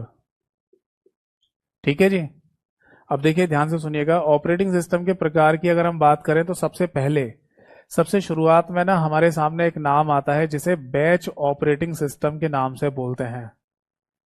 ठीक है जी। अब ये क्या होता है समझाता हूं आपको। देखो, बैच ऑपरेटिंग सिस्टम को हिंदी में भी यही कहा जाता है, दैट इज बैच ओएस। देखो, जब है ना ऑपरेटिंग सिस्टम की शुरुआत हुई प्रॉपर तरीके से, तो सबसे पहला जो ऑपरेटिंग सिस्टम हमें मिला था वो बैच ऑपरेटिंग सिस्टम के नाम से ही था। और ये बात है 1960s की, यानी कि 1960 के दशक की। आप यहां पर लिख सकते हैं 1960 का दशक। ठीक है, 1960s की बात चल रही है और तभी है ना ऑपरेटिंग सिस्टम का एक प्रॉपर तरीके से कॉन्सेप्ट हमें देखने को मिला। और सबसे पहला ऑपरेटिंग सिस्टम हमें मिला बैच ऑपरेटिंग सिस्टम। अब बैच ऑपरेटिंग सिस्टम का सिंपल सा मीनिंग ये था कि सिमिलर टाइप के प्रोग्राम्स को एक साथ चलाया जाता था कंप्यूटर से। ऐसा नहीं होता था कि कंप्यूटर आज जब मन करता तब ऑन करके चला लेते हो। उस समय तो कंप्यूटर इतने बड़े बड़े हुआ करते थे कि पूरे हॉल या कमरे के बराबर होते थे। तो कंप्यूटर क्या, मशीनें होती थी एक तरीके से, तो उन मशीन को चलाना, ऑन करना, तो ये भी एक अपने आप में ना एक बड़ा काम हुआ करता था। तो आप इसे ऐसा मत समझिए कि आज के समय पे क्या है कि एक लैपटॉप है आपके पास, बटन दबाया चालू हो गया, फिर बंद कर दिया फिर चला लिया। तो ऐसा नहीं होता था। तो उस समय क्या करते थे कि सिमिलर टाइप की प्रोग्राम्स को, सिमिलर टाइप के प्रॉब्लम्स को इकट्ठा करते थे एक साथ, फिर उस मशीन के थ्रू से ऑपरेट कराया जाता था और रिजल्ट निकाल लेते थे या ले लेते थे। इसको आप ऐसे समझ लीजिए, जैसे मान लो एक बच्चा हमारे पास आया और उसने कहा कि सर कंप्यूटर की तैयारी करनी है। हमने कहा ठीक है, हम कंप्यूटर की तैयारी करा देंगे। तो हमने है ना बोला कि थोड़ा सा वेट कर लो, शायद कोई भी और आ सकता है पढ़ने। कोई दूसरा बच्चा आया, उसने भी बोला कि सर कंप्यूटर की तैयारी करनी है। हमने कहा ठीक है भाई। मैंने कहा थोड़ा सा वेट करो, और भी कोई आ सकता है। ऐसे तीसरा, चौथा, पांचवा, छठा एंड सो ऑन, स्टूडेंट्स आते चले गए और उन्होंने कहा कि सर हम सभी को एक जैसी तैयारी करनी है कंप्यूटर की, है ना, तो आप कंप्यूटर की हमें तैयारी करा दीजिए। तो हमने क्या बना दिया, उनका एक बैच बना दिया। क्यों? क्योंकि सारे के सारे लोगों की एक जैसी ही प्रॉब्लम है जिसका हमें सोल्यूशन देना है। तो इसलिए हमने उनका एक बैच बना दिया और बैच बनाकर उन्हें पढ़ाना शुरू कर दिया। तो इसी तरीके से यहाँ पर भी ये कॉन्सेप्ट हमें देखने को मिला कि एक जैसे प्रोग्रामों को इकट्ठा करो पहले। ऐसा नहीं कि है ना एक अलग प्रोग्राम है, कोई एक अलग प्रोग्राम, एक एडिशन का प्रोग्राम है, एक सब्ट्रैक्शन का है, एक मल्टीप्लिकेशन का, एक डिवीजन का है। अलग अलग प्रोग्राम नहीं, एक जैसे प्रोग्राम को इकट्ठा करो। ठीक है, तो और फिर उसे कंप्यूटर से चलाइए, कंप्यूटर में रन कराओ। तो हम लिख सकते हैं similar types of programs, similar types of programs are executed at the same time. समझ में आ रही है बात? हिंदी में लिखना, हिंदी में लिख लो, एक समान प्रोग्रामों को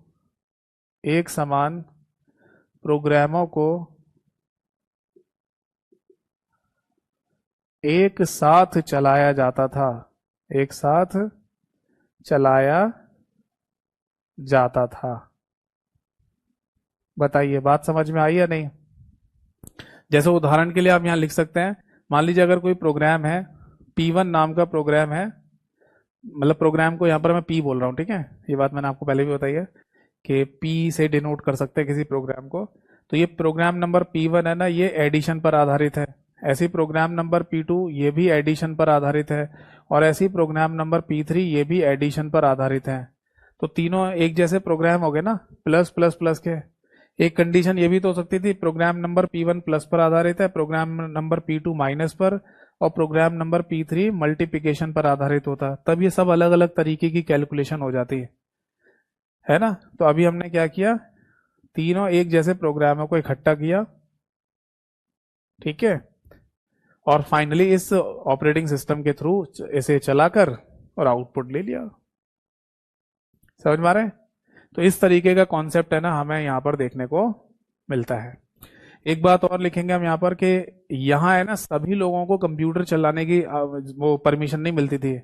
मतलब कि ये कोई विशेष यानी स्पेशल व्यक्ति होगा, स्पेशल पर्सन, ठीक है, यानी कि विशेष व्यक्ति ही होगा यहाँ पर जो इस कंप्यूटर को चलाएगा। विशेष व्यक्ति को ही कंप्यूटर चलाने की अनुमति मिलती थी, कंप्यूटर चलाने की अनुमति मिलती थी।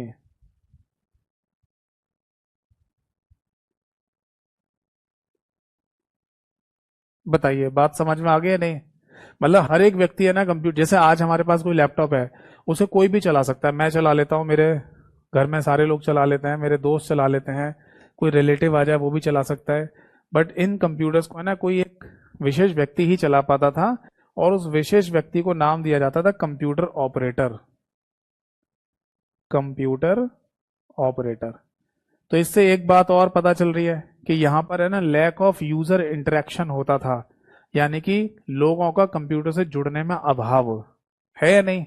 यहां पर ये बात लिख सकते हैं हम, lack of user interaction. Hindi में ऐसे कहा जाएगा, लोगों का,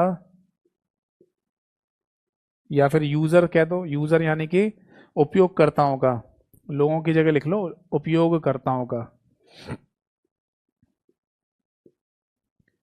उपयोगकर्ताओं का कंप्यूटर से जुड़ने का अभाव।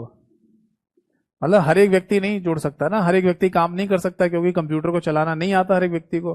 तो उस समय पर इतने ज्यादा कॉमन थोड़ी होते थे कंप्यूटर्स। समझ में आ रही है बात? तो इस तरीके का कॉन्सेप्ट है ना बनाया गया बैच ऑपरेटिंग सिस्टम के केस में सबसे शुरुआत में। नोट कर लीजिए, कोई डाउट है तो पूछ लीजिए। अब आप बोलेंगे सर आज की डेट में, आज के समय में क्या इस तरीके के किसी ऑपरेटिंग सिस्टम का इस्तेमाल किया जाता है? तो आंसर है हाँ, हो सकता है। ठीक है, यानी आप लिख लीजिए टुडेज, यानी आज का समय। तो अगर आपसे ये पूछा जाए कि आज के समय ना कहीं इसका इस्तेमाल किया जा रहा होगा, हाँ, तो एग्जाम्पल के तौर पर जैसे मान लीजिए अगर कोई पेरोल वाला सिस्टम है, पेरोल सिस्टम, ठीक है, तो ऐसे जगह पर है ना इन ऑपरेटिंग सिस्टम का यूज किया जा सकता है। पेरोल समझते हैं?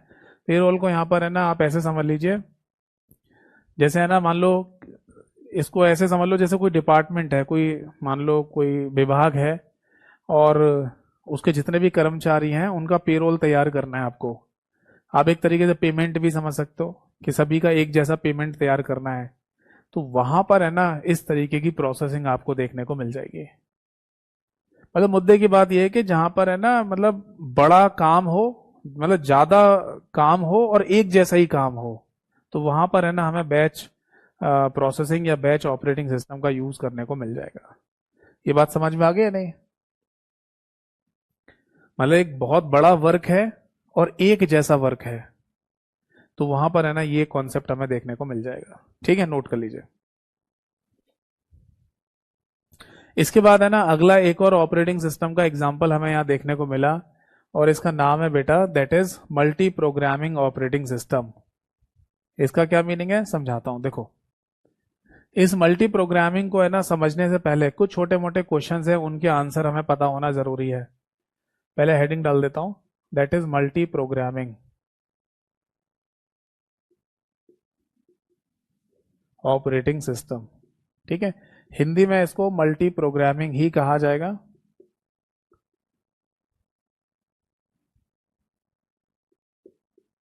ठीक है, अब मैं आपसे ना एक क्वेश्चन पूछ रहा हूं, इस क्वेश्चन का सही आंसर बताइए क्या हो सकता है। देखो क्वेश्चन मेरा ये है कि हमारे पास कंप्यूटर है, हाँ, उसमें ना सीपीयू है, हाँ, सेंट्रल प्रोसेसिंग यूनिट तो होता ही है। तो सेंट्रल प्रोसेसिंग यूनिट कितने संख्या में कितने होते हैं हमारे कंप्यूटर में आज की डेट में? जैसे अगर मैंने कोई लैपटॉप खरीदा है तो उसमें सीपीयू की संख्या कितनी होगी? बिल्कुल लेटेस्ट की बात करें तो कोई भी लेटेस्ट का एग्जांपल बता सकता है कि सीपीयू संख्या में कितने होंगे?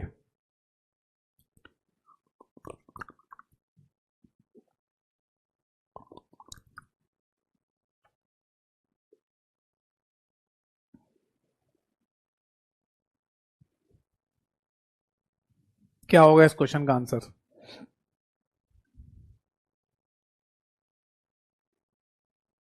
वेरी गुड, ज्यादातर लोगों ने सही आंसर दिया है। आंसर इज 1, यानी कि सीपीयू संख्या में केवल एक ही होता है। आप अगर आज की डेट में कोई कंप्यूटर इस्तेमाल कर रहे हैं जिसमें यह कहा जाए, ये तो पता ही है ना कि सीपीयू को प्रोसेसर या माइक्रो प्रोसेसर भी बोला जाता है। तो अगर ये कहा जाए कि आपके कंप्यूटर में क्वाड कोर प्रोसेसर है, यानी कि 8 कोर वाला प्रोसेसर लगा हुआ है, तो इसको ये मत समझ लेना कि 8 प्रोसेसर लगे हुए हैं यानी 8 सीपीयू लगे हुए हैं, ऐसा नहीं है। सीपीयू संख्या में तो एक ही होता है, ठीक है, उसकी कोर होती हैं आगे, वो मैं समझाऊंगा।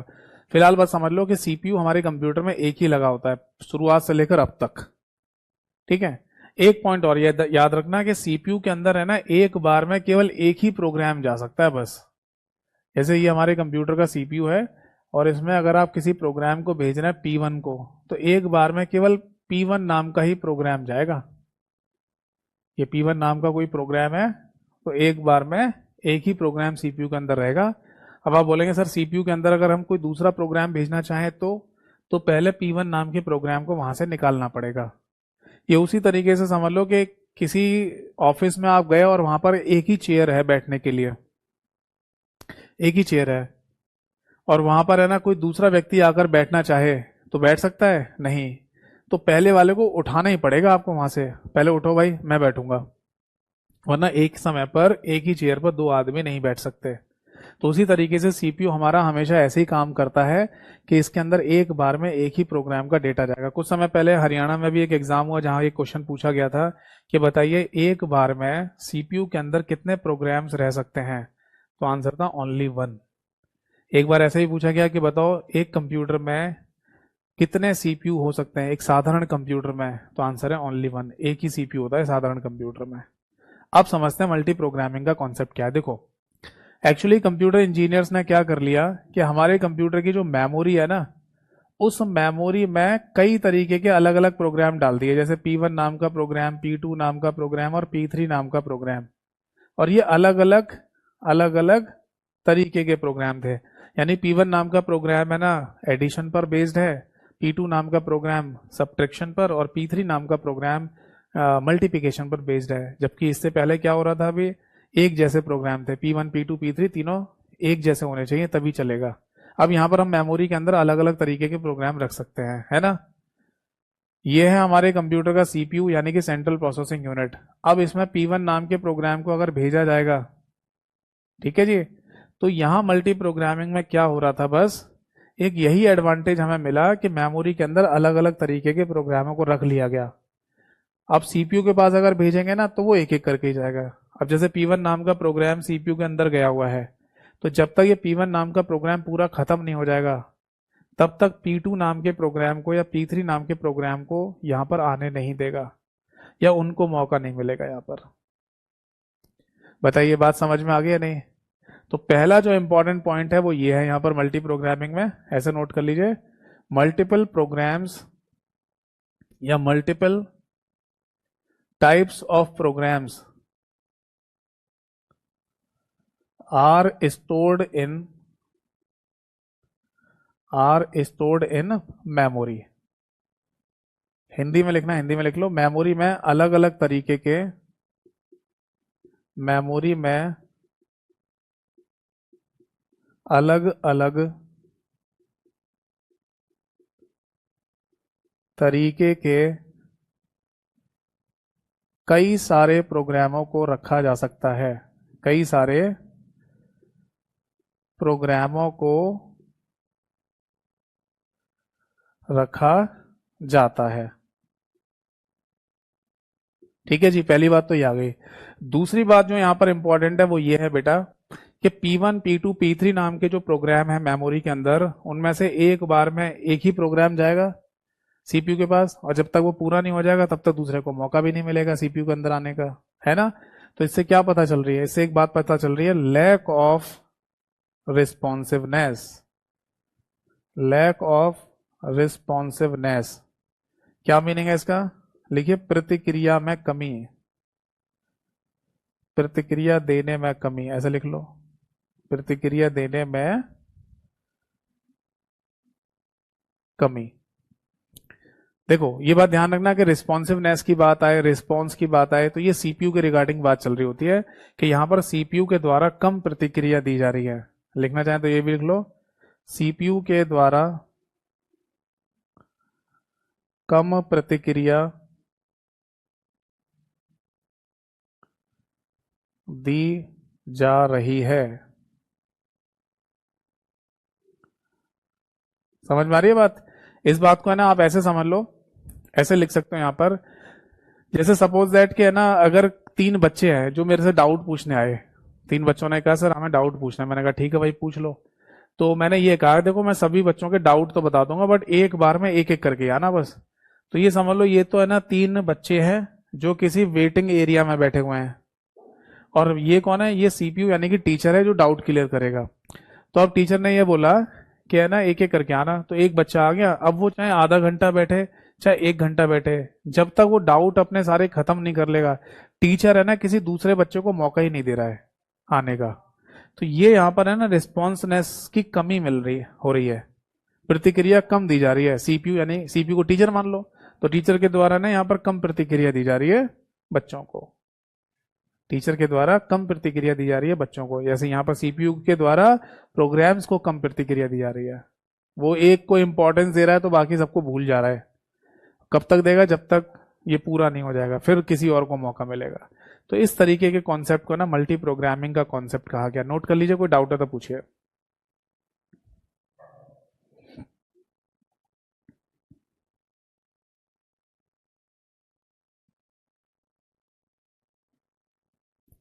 बताइए ये बात समझ में आ गई या नहीं।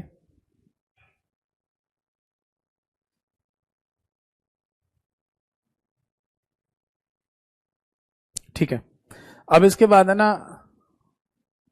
अच्छा टाइम होने को आ गया है ना, चलो कोई नहीं।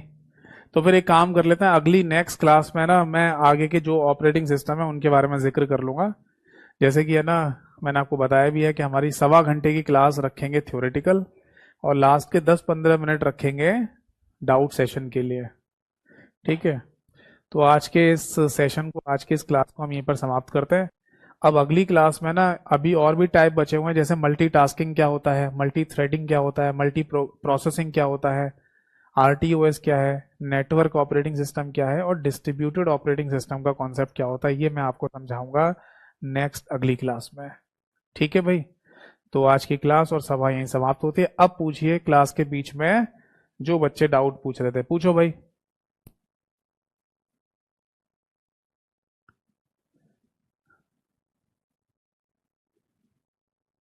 क्लास के बीच में जो बच्चे डाउट पूछ रहे थे पूछो। एक बच्चे ने क्या लिखा था, एक बच्चे ने लिखा था विशाल ने, सर गुरुजी इस बैच से दिल्ली पुलिस का हो जाएगा। हाँ विशाल मेरे भाई, आप एक काम कीजिए, आप है ना दिल्ली पुलिस की तैयारी करना चाह रहे हैं तो आप है ना सबसे पहले काम करो, मेरे यूट्यूब चैनल पे जाओ, कंप्यूटर बाय यतेंद्र सर के नाम से है, वहां एक प्लेलिस्ट है सिलेबस के नाम से, उसमें मैंने दिल्ली पुलिस की एक सिलेबस वीडियो बनाई हुई है, आप उसको देख लो, उससे आपको पता चल जाएगा कि कौन कौन से चैप्टर पढ़ने हैं आपको। उतने ही चैप्टर है ना इस बैच में से पढ़ लेना आप।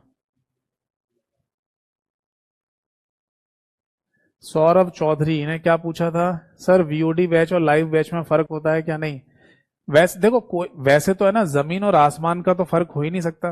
वैसा थोड़ी है कि हम है ना वीओडी में कंप्यूटर पढ़ रहे हैं और लाइव में कोई दूसरा सब्जेक्ट पढ़ रहे हैं, पढ़ तो कंप्यूटर ही रहे हैं, बट ऐसा हो सकता है थोड़ा बहुत डिफरेंस।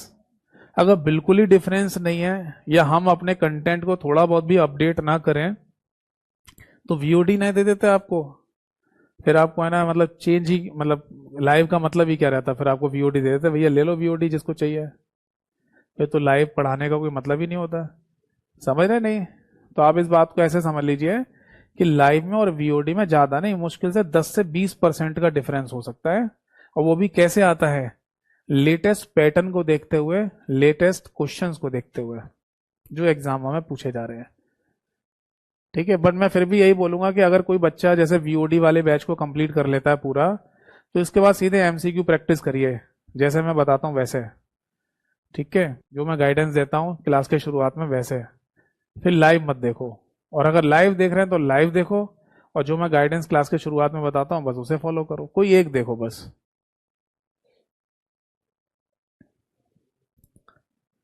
एक बच्चे ने लिखा है सर मुझे जॉब मिल सकती है वर्क फ्रॉम होम। देखिए, ये पता करना पड़ेगा आपको कि कहाँ पर है ना, किस जगह पर वर्क फ्रॉम होम जॉब मिल रही है। ये इसमें दिमाग चलाना पड़ेगा, ऐसे नहीं पता चलेगा कि है ना कि कोई वर्क फ्रॉम होम की जॉब ये रही और आप इसे करना शुरू कर दो। आप है ना वर्क फ्रॉम होम करना चाहते हैं तो इसके लिए थोड़ा सा है ना अपना एरिया बढ़ाइए, सर्च करने का एरिया।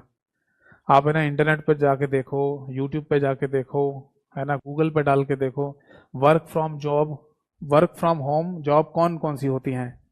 क्योंकि देखो, वर्क फ्रॉम होम कह देने से ये नहीं होगा कि आप कोई भी किसी भी प्रकार की जॉब है ना कर पाएंगे। जैसे आपने लिखा है आपके यहाँ पर, देखिए मेरे यहाँ पर है ना, जैसे कि आप टीचिंग की बात कर रहे हैं तो यहाँ पर दो ही तरीके की जॉब हो सकती है। एक तो टीचिंग वाली, जो लोग हम टीचर पढ़ाते हैं, और दूसरी जॉब होती है ऑफिस वाली। वो ऑफिस वाली फिर ऑफिस से ही होगी, उसमें ऑफिस जाना ही पड़ेगा। उसमें भी कौन सी जॉब होती है? एक तो कॉलिंग सेक्शन वाली जॉब है, एक है ना डाटा एंट्री वाली जॉब है, या एक है ना डिजाइनिंग वाली जॉब आजकल चल रही है ना, जो वीडियो एडिटर वगैरह लोग होते हैं। तो ये सब है ना फिर ऑफिस से ही काम होते हैं जाके वहां पर। देखो, सबसे पहले तो आप है ना थोड़ा सा ये सर्च करो कि है ना वर्क फ्रॉम होम में कौन कौन सी। आज की क्लास यहीं समाप्त है, ये ध्यान रखना, जिसको जाना हो वो जा सकता है। अब मैं केवल डाउट बता रहा हूँ बच्चों के, जनरल डाउट। ठीक है ना? तो आप है ना सबसे पहले तो ये सर्च करो कि वर्क फ्रॉम होम वाली कौन कौन सी जॉब्स होती हैं, फिर उनमें से मेरे को क्या आता है। ठीक है, एक बच्चे ने लिखा है कंटेंट बना सकते हैं हम। अब वही है ना, देखो मैं आपको रियली बताऊं कि आजकल क्या है ना, सब लोग ऑफिस में चाहते हैं कि आए और कंटेंट बनाएं। पहले है ना एक समय चल रहा था, कोरोना टाइम का समय था, फिर वो भी काफी लंबा खिंच गया। कोरोना के बाद भी है ना लोगों ने वर्क फ्रॉम होम कर लिया था, बट आजकल है ना सब लोग चाहते हैं कि एम्प्लॉयज यानी कर्मचारी आए हमारे यहाँ पर ऑफिस में बैठे और काम करें। जैसे सरकारी नौकरी है, अब सरकारी नौकरी घर से थोड़ी होती है, उसके लिए तो ऑफिस जाना ही पड़ेगा आपको। तो ऐसे ही है ना प्राइवेट कंपनियों में, प्राइवेट जगह पे भी यही सोचा जाता है कि एम्प्लॉयज हमारे पास आए और एक वर्क एनवायरनमेंट में बैठ के काम करें। तो आजकल है ना मैं जैसे देख रहा हूँ कि कैरियल एप्लीकेशन में भी जो कंटेंट बनाने वाले लोग हैं वो सब भी वर्क मतलब ऑफिस में आके ही काम करते हैं। तो इन शॉर्ट मैं ये कह सकता हूँ कि देखो, अभी फिलहाल तो मेरे को कोई आइडिया है नहीं, कोई जॉब वगैरह कैरियर वगैरह में है या नहीं। हाँ, एक काम मैं ज़रूर करता रहता हूँ, अगर कोई मेरे को पता चले कि कैरियर में ना इस तरीके की कोई जॉब निकली है, तो मैं उसको अपने सोशल प्लेटफॉर्म पे, जैसे टेलीग्राम है मेरा, मैं उस पर शेयर कर देता हूँ। तो जो भी इंटरेस्टेड होते हैं वो देख लेते हैं उसको। ठीक है, या फिर आप एक काम करके देख सकते हो, जो भी, कौन है ये सुधीर, आप एक काम करके देख सकते हो कि आप है ना कैरियर का हेल्पलाइन नंबर है, उनसे बात करके देखना और उनसे पूछना कि क्या कोई है ऐसा वर्क फ्रॉम होम वाला पार्ट टाइम जॉब मैं जो कर सकता हूँ। अगर होगा तो बता देंगे वो। ठीक है, अभी फिलहाल मेरी जानकारी में नहीं है। ठीक है, तो फिर आज के सेशन को और आज की क्लास को हम यहीं समाप्त करते हैं, अगली क्लास में मिलेंगे और इसके आगे वाले पार्ट को डिस्कस करेंगे। ठीक है जी, क्वेश्चन पढ़िए, एमसीक्यूज पढ़िए, पहले मेरे सोर्सेज से पढ़िए, उसके अलावा कहीं से भी पढ़ना है पढ़ो, पर एमसीक्यू पढ़िए, थ्योरी नहीं। एमसीक्यू पढ़ने से फायदा मिलेगा। तो आज की क्लास यहीं समाप्त होती है, अगली क्लास में मिलेंगे, तब तक के लिए नमस्कार सभी को, जय हिंद, वंदे मातरम।